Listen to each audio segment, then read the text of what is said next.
Less Talk, More Work podcast.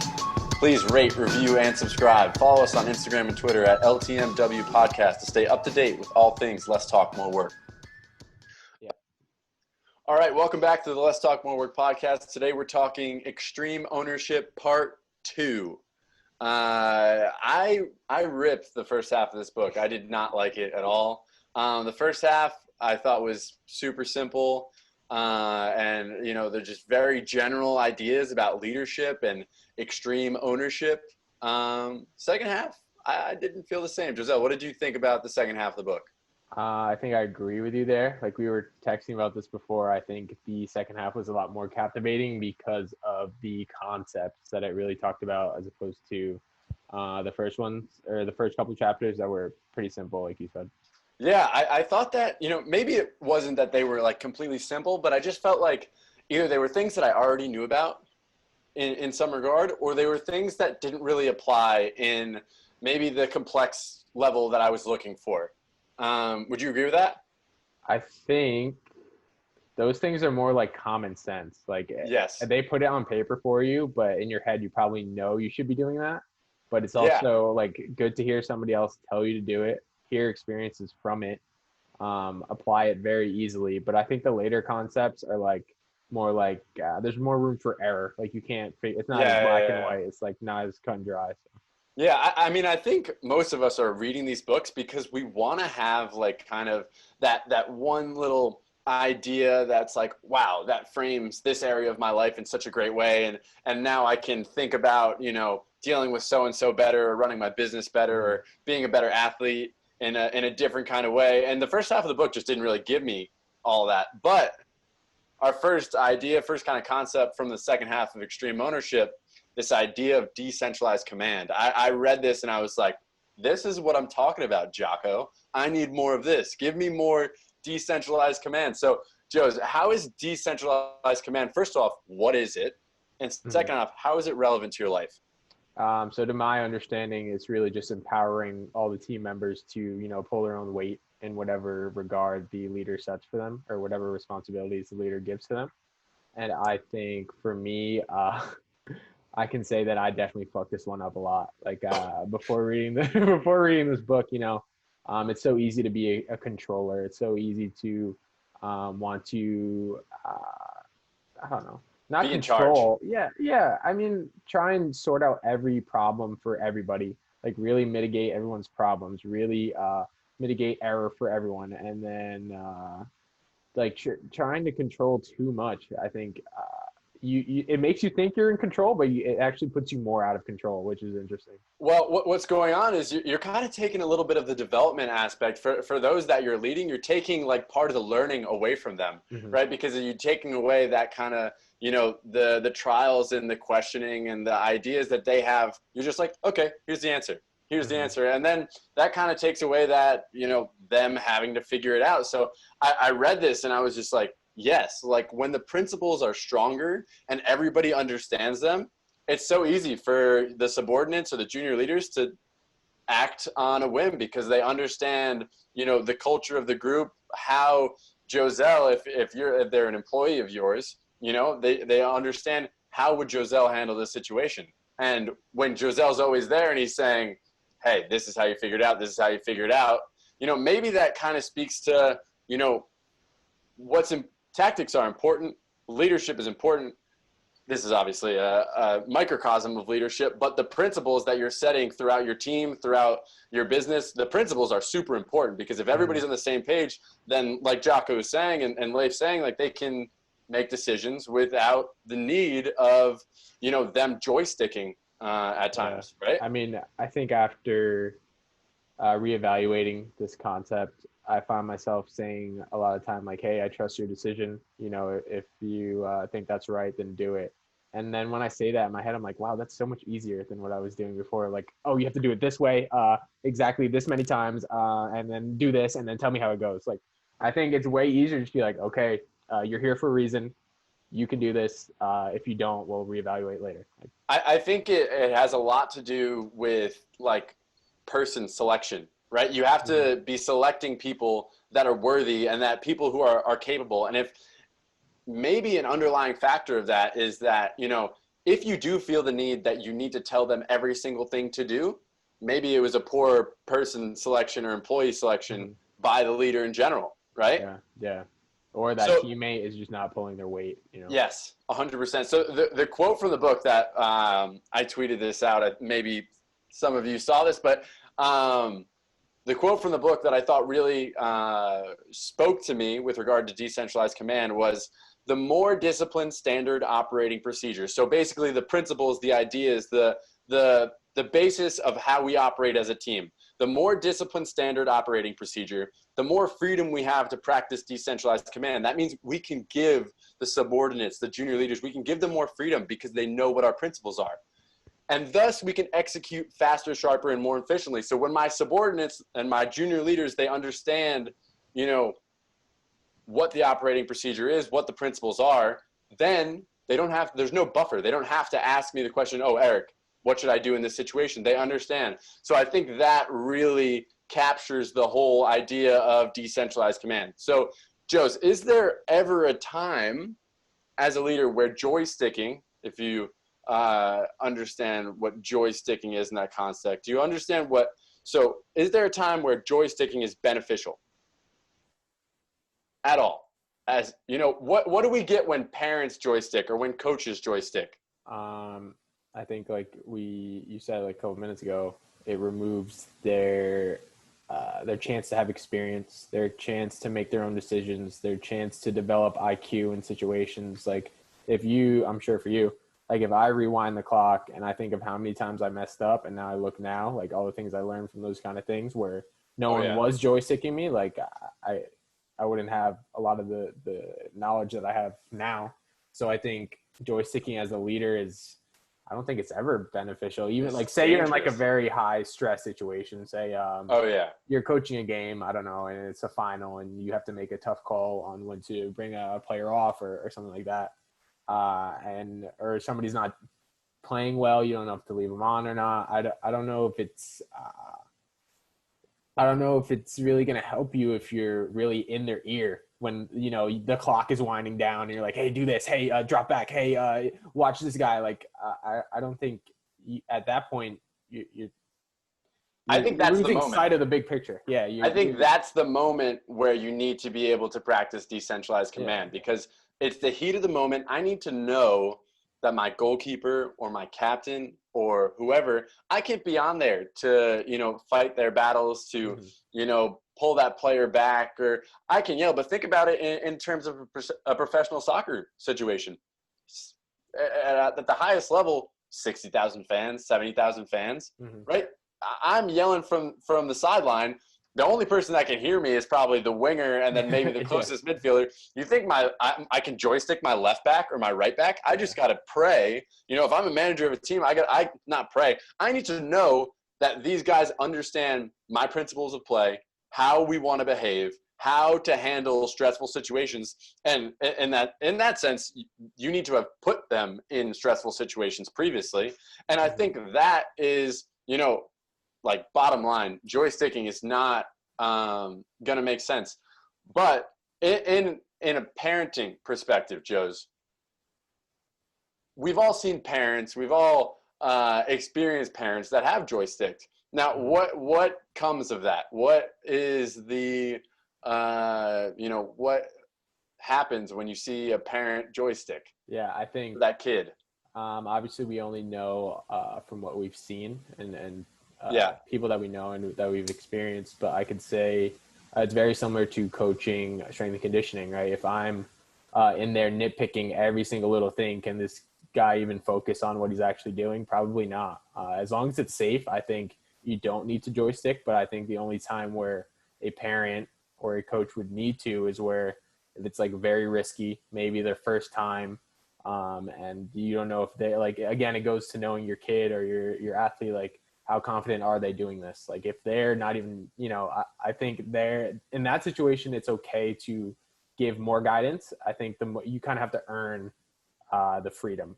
But won't a child then default into mom, dad, please sort this out, right? If that's the norm, won't they default into, oh, what's going wrong? Something's going wrong. I Mom, please fix it because I can't fix it. But if you're a parent and you don't joystick and you're saying, honestly, some of the most laid back parents I know, I feel like their children are the most disciplined, the most progress oriented, the most focused. Would you agree with that? Yeah. At times, maybe. Well, I just don't want to give the perspective since I don't have a kid, Yes, that's fair. That's fair. I think as a business owner and as a strength and conditioning coach, like as long as the big picture, which is safety and efficiency, is there, then you don't have the joystick. So that's going to be my answer for that. I agree with that. So moving on to the next topic from extreme ownership, this idea of discipline equaling freedom. In what context, how is that relative to your life? Do you think discipline equals freedom? Yeah, I definitely do. So I think the more things that you hold yourself to get done, it opens up a lot of, perspective or like, I don't know, getting shit done just makes me confident in knowing that I can do more things, if that makes sense. So I think that's freedom in how I'm thinking, and freedom how I operate, and freedom how I interact with other people. I think the discipline for me is kind of like a process kind of thing. Like I'm in the point now where I'm challenging myself every day. Like, how disciplined can you be today? How can you stick to every habit? How can you do this even better than you did yesterday? I think that is freedom to me, being able to operate at a higher level every day or every couple timelines, however you want to frame it. But you're doing what you want, right? Yeah. You're doing, and that's where the discipline comes in, because we talked about like, okay, does laziness exist, right? There's things you want to do and things you don't want to do. So you're more likely to be disciplined for things that you're really passionate about. It's funny. I followed Jocko, Willink, and Leif Babin on a couple social media platforms. I don't know if you do as well, but Jocko every day, every morning, some of you know, but Jocko every morning, he posts a picture at like 4:30 in the morning of his watch, because this guy wakes up at 4:30 in the morning. Mm-hmm. So it's like, okay, there's an immense amount of discipline to do that every day, but also like it, and it gives him a chance, I guess, to really start his day in a way that he decides. You know what I mean? He wakes up early so that he can, start it off on the right foot instead of, chasing the day and trying to get after it behind the front foot. I think that's very interesting. But this is my drawback. We hear people talk about the importance of sleep with regard to having an effective day or just a healthier way of life. So what, is this guy going to bed at 8:30, 9 o'clock every single night? Is that like, is there no downside to waking up at 4:30 every morning, Jose? I go to bed at 9 and I train early. I don't know. I think it depends what you're looking for. If you're looking for efficiency, and if you have a family to take care of, if you have 3 jobs to work, and if 4:30 is the only time you could get in your own development, then that's what it takes. Yeah. I think you can adjust your sleep around that. It just makes you more efficient. It doesn't matter what time you wake up. It doesn't matter what time you go to sleep. It's what you're doing when you're awake. I think it's when you figure out what's important to you, that it's much easier to become disciplined. I think it's easier for me as I go throughout my life and the evolution of Eric Klanowski. It's easier for me to stay consistent with yoga or meditation or journaling or eating well or whatever it is, fill in the blank with regard to what it is that I do. But it's easier for me to do these things than it would have been in college or even as a rookie, as a pro. It's just I'm figuring out who I am and what's important to me. So